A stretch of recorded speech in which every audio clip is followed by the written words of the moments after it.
What's up, guys? Philip here, and I am back in the garage today to take you guys with me on where I am picking up with my SSB squats.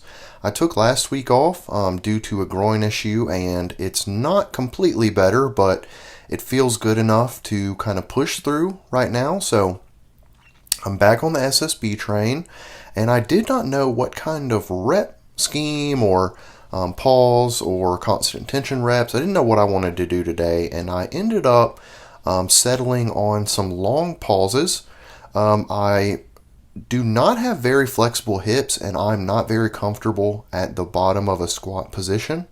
And so I want to make that a real emphasis as I move forward to kind of get comfortable, more comfortable down in the bottom portion. So you're watching a set of 5 that I did with 330, and I tried to go for 3-second pauses. I don't know if I got exactly 3 seconds because my brain was screaming at me the entire time I was in the hole, so they say.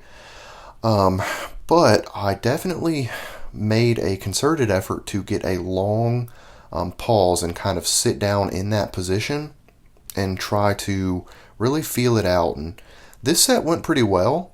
You're watching again a set of 5, and it probably looks pretty tough, but in my brain, I don't know why I think the way I think, but I felt like it was a little bit too easy.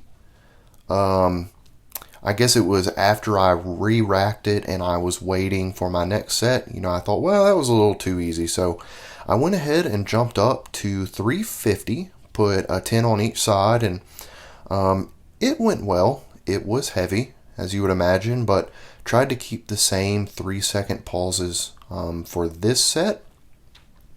And I'm trying to not take too much rest at the top.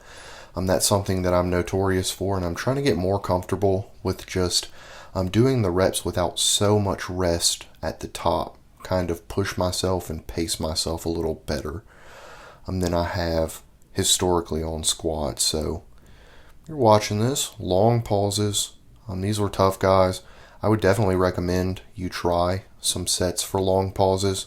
It's a fun little change up if you're used to doing them just regular cadence, and it's a great accessory as well. So just throwing that out there. This ended up being the top set that I did. As you can tell, it was pretty tough, but we got through it. So we'll watch the last 1 or 2 here. I did 5 on this as well. I've probably said that about 5 times by now. Let's see how that looks. In the bar, I can definitely tell with an SSB, as I start getting tired, the bar will try to roll up onto my neck. You see it right there, and it'll pitch me forward. That's what this SSB does. If you lose upper back tightness or your hips shoot up first, then it will fold you. So it's a great training tool for staying upright in a squat, which, again, when I squat, one of my biggest problems is turning them into good mornings. So the next set that I did was, I always have trouble with the plate math on this bar. 2.9, it looks like about 310. I went ahead and jumped down to 310, and I did it for a set of 8. I did not do 3-second pauses, but I did pause them long enough to kill momentum, and I made a concerted effort to take just 2 breaths in between each rep. Again, trying to push that pace a little bit faster, get a little bit more of a burn, and get a little bit more comfortable with my squat technique as I get tired. So that's what you're watching right now. This one was tough. See that bar try to start rolling up your neck. I 100% recommend an SSB. And all you guys that do have them, I know Luke from LMZ just did a review on his, and he loves it. And I know Brandon's chimed in a few times about how much he loves his SSB. You guys, it's such a fantastic training implement, and I probably would not be doing squats if I did not have it. So highly, highly recommend it.